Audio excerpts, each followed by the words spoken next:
1950년 2월 25일 새벽 4시를 기해서 김일성 군대가 아무런 경고도 없이 무력으로 일방적으로 남한을 도발하는 전쟁을 일으킨 지가 금년이 73주년이 되는 해이기도 합니다.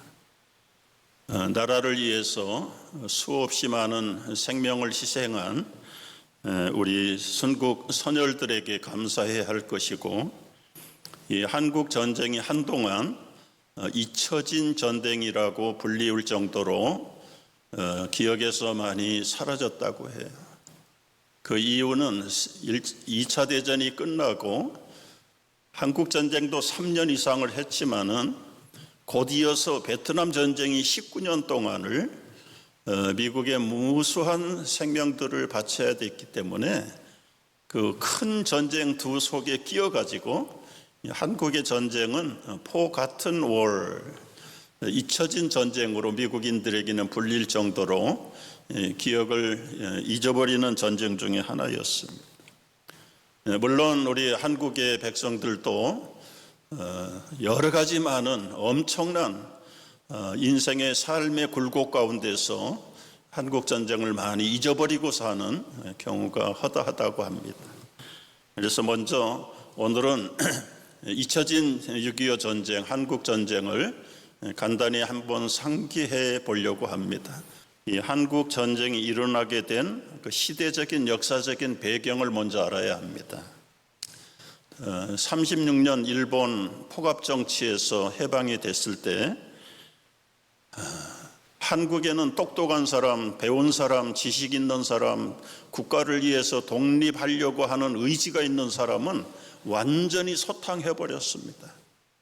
여러분, 36년 동안 일방적인 무력 통치를 했기 때문에 사람다운 사람, 나라를 해방을 해서 받아서 세울 만한 사람이 한 사람도 없었습니다. 상해에 임시정부를 만들고 하와이에 이승만 박사를 중심으로 애국 단체들을 만들어서 국제적으로 독립운동을 하려고 했지만은 아무 실효가 없었습니다. 그러나 결과적으로 2차 대전을 끝내려고 하는 미국의 결단으로 일본의 원자폭탄 2개를 떨어뜨렸다. 그리고는 천황이 무조건 항복을 하는 바람에 한국은 꿈에도 생각할 수 없는 한국의 독립을, 해방을 맞이하게 된 것입니다. 일제로부터 해방은 받았지만 지도자다운 지도자가 국내에는 한 사람도 없었다. 그래서 하와이에서 이승만 박사가 상해에 있던 김구 선생이 북한은 북한대로 김일성이라는 김성주라는 꼭두각시를 내세워가지고 소련에서 벌써 자기들이 조종하도록 시나리오를 써가기 시작을 했습니다. 결국은 회담을 거쳐서 한국이 자립이 안 되니까 민주정부를 세울 때까지 소련과 미국이 38선을 기준으로 해서 신탁을 한다. 트러스티십입니다. 어떻게 할 줄을 모르는 이 백성들에게 북한은 소련이 대신 통치를 하고 남한은 미국이 통치를 해서 단일 정부, 민주정부를 세울 때까지 우리 양국의 신탁 통치하도록 결정을 했습니다. 그런 배경 가운데 남한은 1945년 8월 15일에 대한민국을 건국해요. 그리고 자본주의 체제를 받아들입니다. 그런데 북한은 소련 통치를 받으면서 48년 9월 9일에 조선 민주주의 인민공화국 공산주의를 채택합니다. 그리고 이미 이날이 있기 전에 김일성과 박헌영이라고 하는 사람이 소련의 통치자인 스탈린을 45번을 찾아갔다. 그래서 무력으로 남한을 침략해서 단일 정부를 만들 것을 획득하고 용인을 받고 설득을 하고 작전을 세우고 무기 지원을 다 약속을, 그것도 모자라 가지고 중국 공산당하고 방위 조약을 맺어 가지고 김일성은 소련과 중공을 등에 업고 6.25를 일으키게 된 것입니다. 일단 양쪽의 정부가 건립이 되고, 그러나 이제 국제적으로 승인을 받아야 이게 국가의 기능을 발휘할 수 있는 것이에요. 그래서 유엔에 대한민국 정부가 출범했다는 것을 세계에 알리고 유엔의 허가를 받기 위해서 이제 유엔의 대표단을 5명을 보냅니다. 파리에서 열린 유엔 총회에 장면 박사를 단장으로 해서 조병옥 박사, 김규식, 김한란, 모윤숙 아주 인재들을 모아가지고 파리에서 열리는 유엔 총회에 한국 대표단을 파송했어요. 네, 장면 박사를 단장으로 세운 이유는 이분은 캐토릭 신자입니다. 그래서 유럽이나 남미 쪽에는 대부분이 다 캐토릭 국가들이에요. 그래서 세계의 캐토릭 국가들의 후원을 염두에 두고 이제 장면 박사를 앞장을 세워서 파리에서 열리는 유엔 총회에 한국 대표들이 참석을 했습니다. 물론 북한도 대표단을 그때 파견을 했어요. 이제는 유엔 총회가 이틀을 남겨놓는 시점에서 한국 정부 승인 청원이 상정이 됐습니다.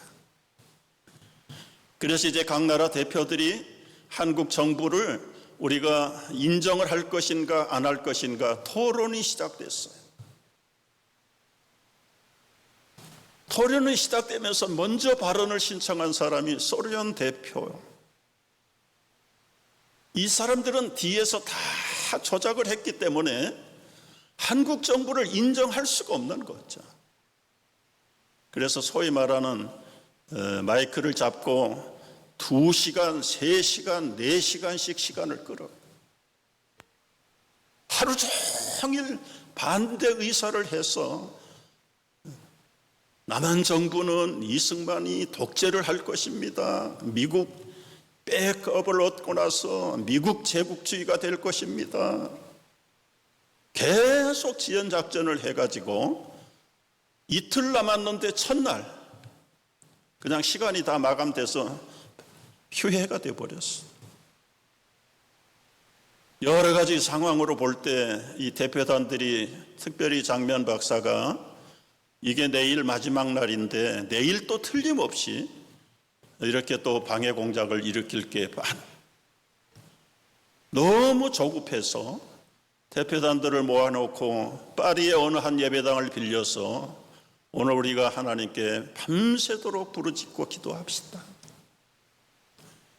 이 소식을 어떻게 들은 한국의 정부에서도 이승만 대통령을 비롯해서 내각들이 집에 가지를 못하고 계속 밤새도록 기도를 했다고. 다음 날 마지막 유엔 총회가 열렸습니다. 여전히 모스크바 대표가 나와가지고, 소련 대표가 나와가지고 어제 한 얘기를 또 반복을 하는 거예요. 이 공산 국가의 대표들이 다 시간 배정을 짜고, 소련 대표가 2시간 연설하면 그 다음에 헝가리 대표가 2시간 하면 루마니아 대표, 이 각본이 다 짜여 있는 겁니다. 마지막 날 소련 대표가 또 마이크를 잡고 일장 반대 연설을 시작을 했어요. 1시간 남짓하다가 갑자기 기침을 턱 하는데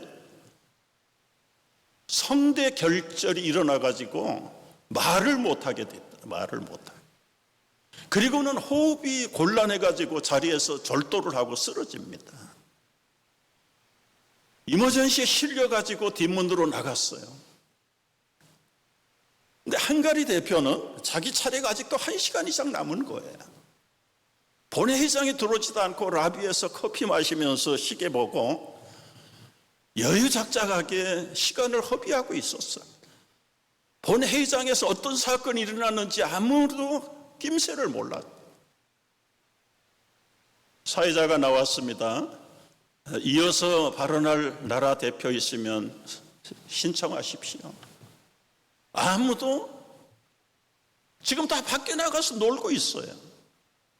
그러면 더 이상 의사 진행이 없으면 우리 한국 정부를 승인하는 표결을 하겠습니다. 그래서 표결을 했는데요. 찬성이 48표, 반대가 6표, 기권이 1표. 이 스위스는 중립국가가 돼서 남한도 북한도 그저 참여를 안 하고 기권을 했다고 그래요. 그래서 한국 정부가 유엔에 가입을 하게 된 겁니다. 그날 북한은 인준을 못 받았어. 반대가 오히려 48표. 자, 이제 여기서 한국을 향하신 하나님의 기적, 1번으로 보통 우리 성도들은 취급을 해요. 그 어떻게 경이로운 하나님의 손길이 파리의 유엔 총회에 나타났다고 믿을 수밖에 없지 않냐. 이 세계 전세로 보나 그 당시의 상황으로 봐서는 도저히 있을 수가 없는 일이고, 어떻게 소련 대표가 멀쩡한 사람이 쓰러지냐. 우리 성도들은 하나님의 간섭이라고 믿어야 될 줄로 믿습니다. 그리고 나서 1년 6개월 후에 김일성이는 유엔에 가입도 못하고 그저 불법 정부나 다름없는 거예요. 인준을 못 받은 정부였고 소련과 중공의 백업을 얻고 치밀한 남침 계획을 세워가지고 아무런 예고도 도발 전쟁의 전달도 없이 6월 25일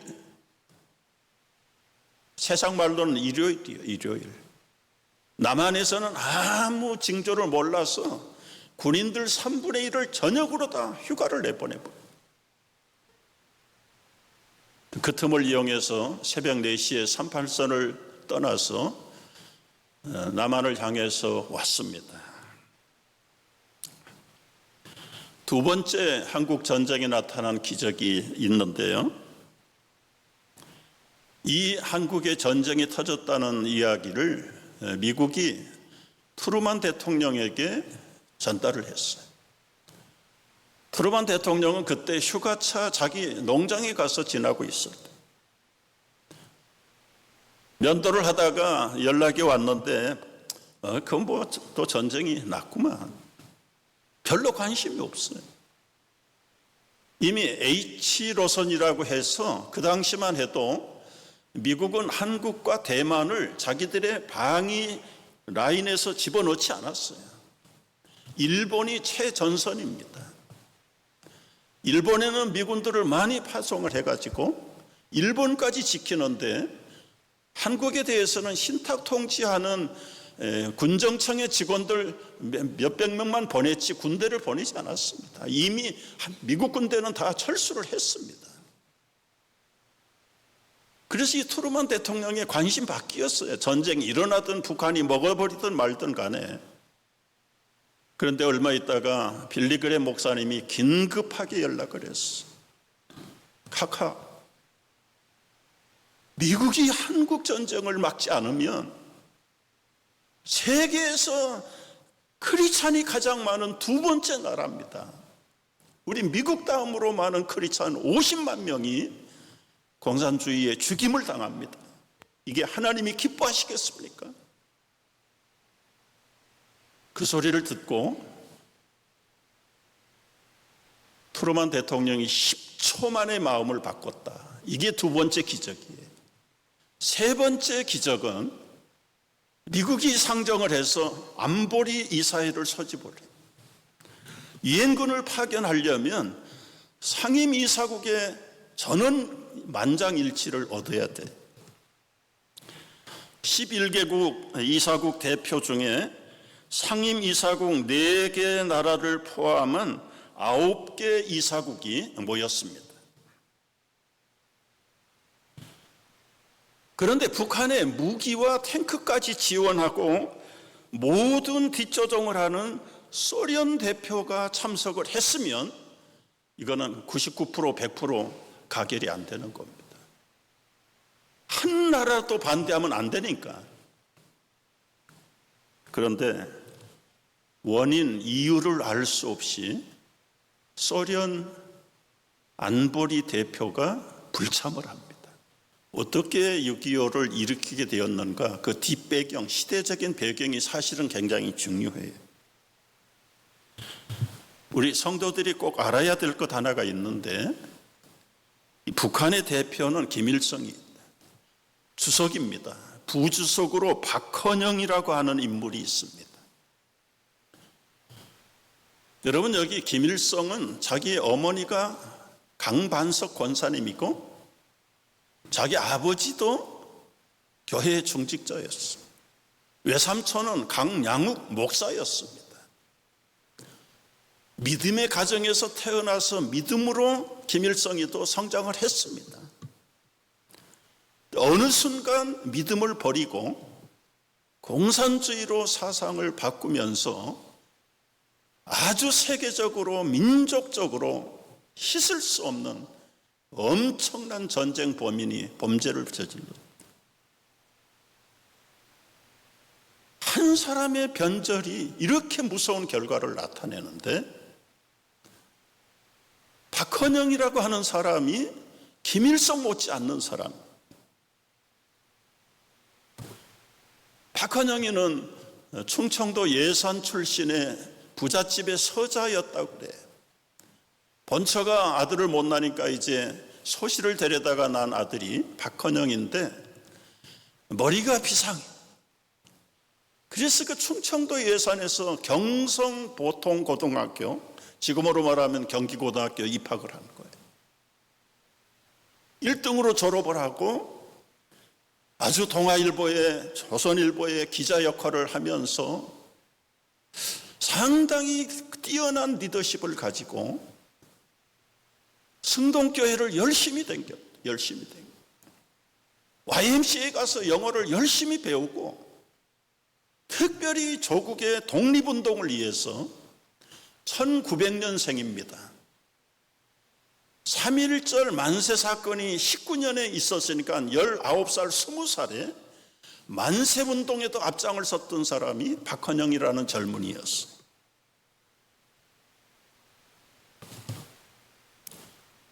그 당시에 조국을 독립을 위해서 수고하고 목숨을 내놓는 사람은 한국 교회 교인들밖에 없었습니다.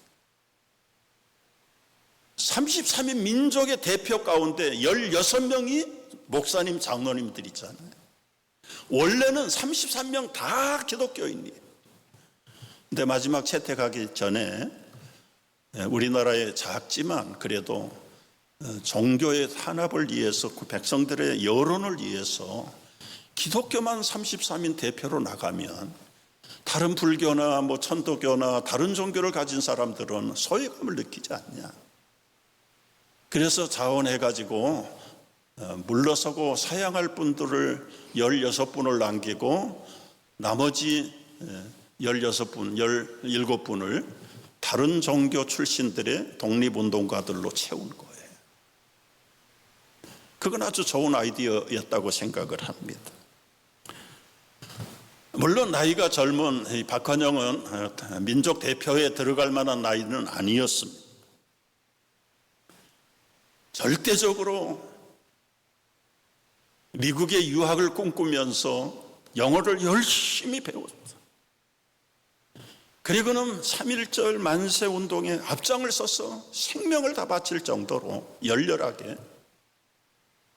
근데 그 3.1운동이 전국 다 일어났어. 일제히 북한에서부터 남한 땅까지 일제시대 때니까. 근데 그것을 일본의 무력 헌병들을 앞세워가지고 무단으로 통치해서 억압을 해가지고 다 발포하고 죽이고 불을 태워 죽이고 감옥에 집어넣고 해가지고 무력으로 진압을 했습니다.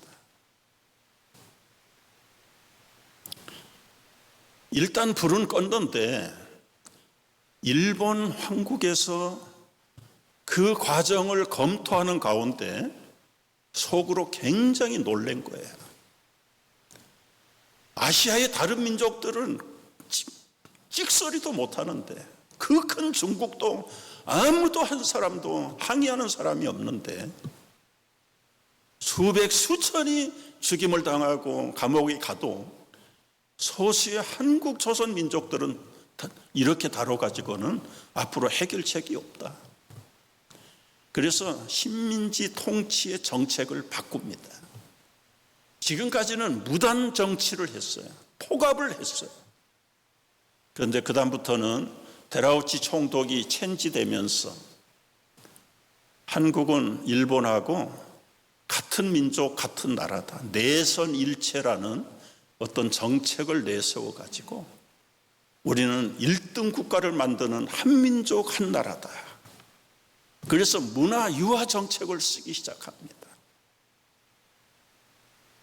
그 아이디어 중에 하나가 한국 대표를 지도하고 있는 미국 선교사들 대표들을 불러가지고 데라우치 총독이 타협을 해요.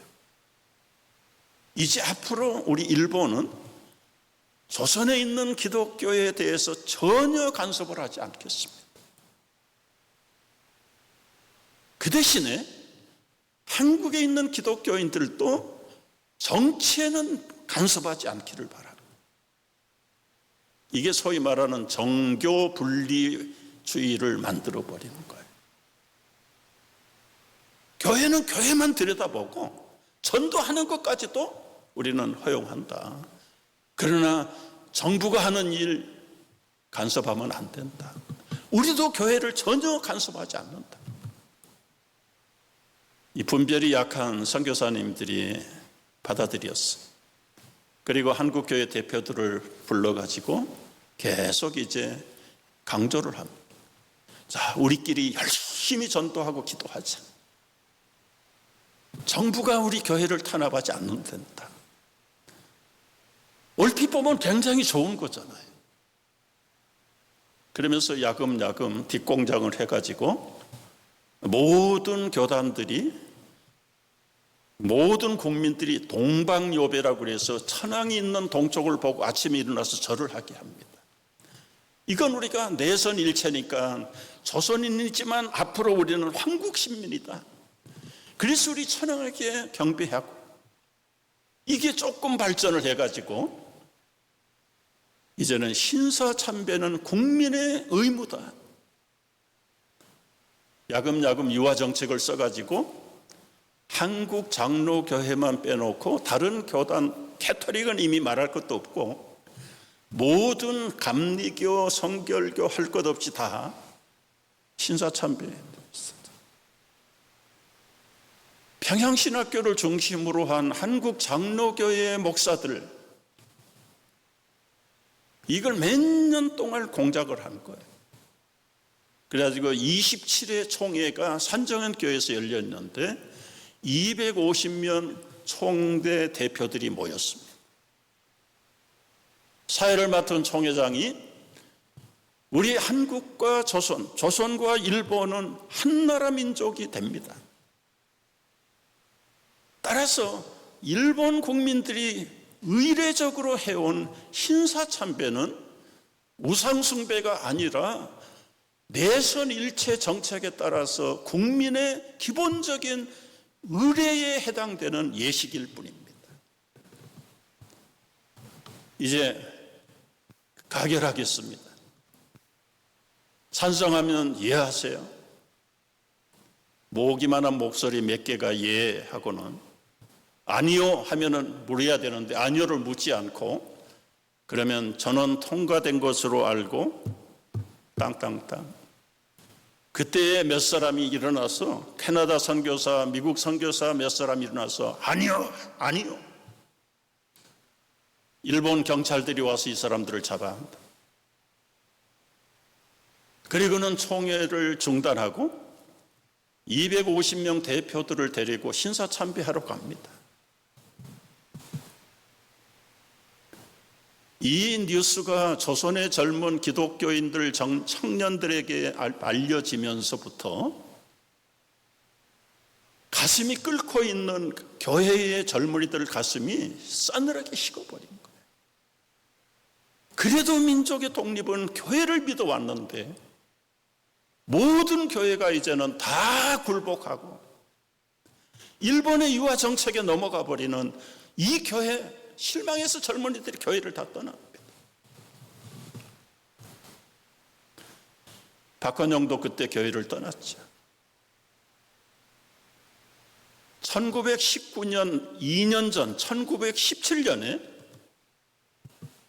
러시아 제국의 마지막 황제를 다 살륙하고 막스 레닌 자본주의 사회주의 혁명이 일어나는데 레닌이 스탈린이 러시아를 집권을,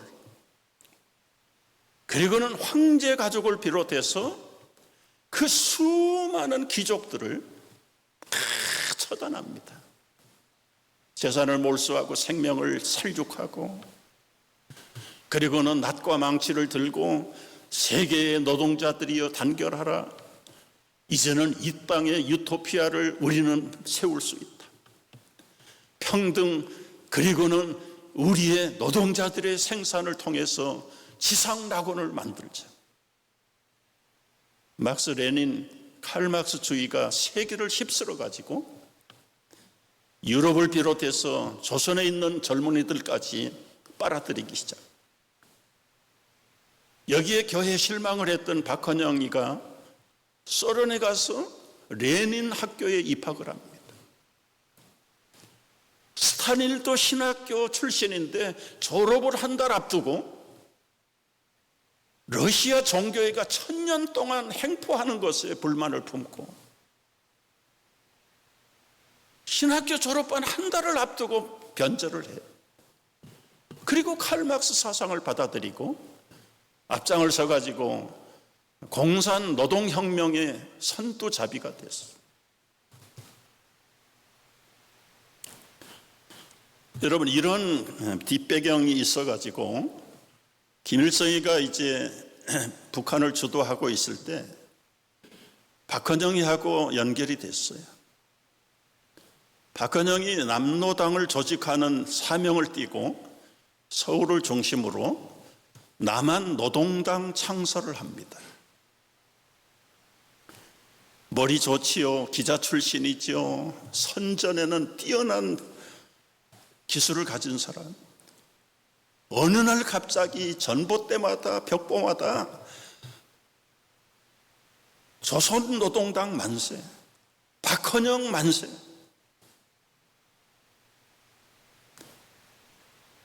지금 정부가 혼란합니다. 정부가 제대로 서 있지 않을 때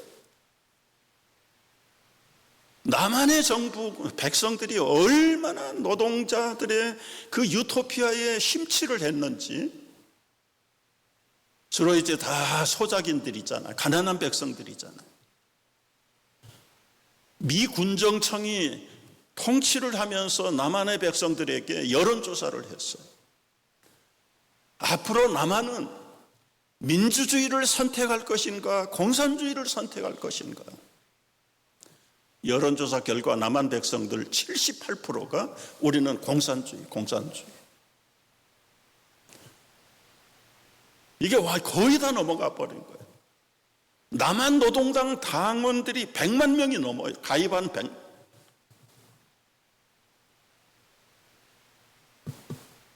얼마나 참 위태한 위기 일발입니까?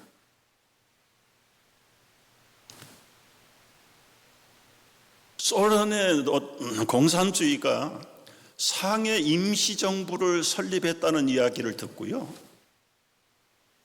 금을 마차를 3대를 실어가지고 아마 요즘 돈으로 따지면 200억 불도 넘을 돈이라고 그래요. 그 소련의 공산당이 남한을 먹으려고 그 많은 무수한 재산을 줘서 마음을 훔친 거예요. 그런데 유일하게 공산주의는 안 된다, 안 된다 외친 사람이 이승만 박사. 안 되는 이유가 뭐냐면 공산주의는 유물주의 사관을 가져서 하나님이 없는 사람들이다. 모든 게 물질로 본다. 그리고 두 번째 안 되는 이유는 자유를 억압하기 때문에 이것은 민주주의가 아니다. 자기들하고 발언이 맞지 않으면 잡아다가 지도세도 없이 없애버리는 것들이지. 결국은 남한에서 노동당이 78%를 차지하면서 이제 유엔에서 5월 10일 날 단독 총선을 하도록 결의를 했습니다. 남한, 북한 하실 것 없이 단독으로 지도자를, 대통령을 뽑는 거예요. 그래서 유엔에서 이제 유권자들을 파악하기 위해서 대표단을 보냈는데 북한에서는 대표단을 받아들이지 않았습니다. 우리는 단독 정부 싫다. 그리고 남한에서 했는데 유권자가 78만 몇 표 나왔어요. 그리고 아무리 설득을 해도 북한은 단독 선거에 참여하지 않겠다는 거예요. 할 수 없이 유엔이 주관을 해서 남한만 총선을 해서 이승만 대통령을 뽑았는데 그때 벌써 제주도는 총선에 불참입니다. 벌써 노동당이 들어가서 포섭을 다 해버린 거예요. 그리고는 정부에서 그 진압을 하기 위해서 진압 과정에서 민간인들이 많이 학살을 당한 것도 사실이에요. 시편 33편 10절의 말씀을 보면 여호와께서 나라들의 민족들의 사상을 무욕해 하시는도다. 그 형편과 정치적인 사상적인 현상으로 봐서 도저히 남한이 그렇게 일어설 수 있는 여력이 없었어. 사상적으로나 정치적으로나 군사 무력적으로나 무기로 봐서 완전히 막힐 수밖에 없는, 아무리 풍성한 계획과 그리고 무기를 가졌고 사상을 가졌고 그와 협력하는 수많은 민족들이 있었지만 읽었던 시편 33편 말씀처럼 여호와께서 나라들의 계획을 폐하시고 민족들의 사상을 무욕해 하셨다. 무욕해 하셨다. 여호와의 계획은 영원히 서고 그의 생각은 대대에 이르리로다. 여러분, 이것이 한 나라 민족에게만 국한되는 게 아니라 그 민족 안에 속해 있는 여러분과 우리 개인의 생사화복도 우리 하나님의 주권에 있다는 것을 분명히 믿으시기를 축복합니다. 우리가 이렇게 잊혀지기 쉬운 한국 전쟁을 통해서 나타난 하나님의 주권과 하나님의 기적은 세계 어느 나라 민족교회보다 한국에 집중적으로 쏟아졌던 것들을 기억하셔야 돼요. 왜 하나님이 나라를 살리시고 그 후손들로 우리를 여기까지 오게 하셨는가? 우리는 잊어버린 전쟁을 상실할 사람들이 아니라 어떤 극한 상황 속에서도 하나님의 손이 다스리고 있다는 하나님의 주권과 통치를 분명하게 붙잡고 우리 가정이든 개인이든 교회든 시대적인 이 모든 영적인 전쟁에서 하나님 편에 서서 당당하게 승리하는 여호와의 군대들이 되시기를 주의 이름으로 축복합니다.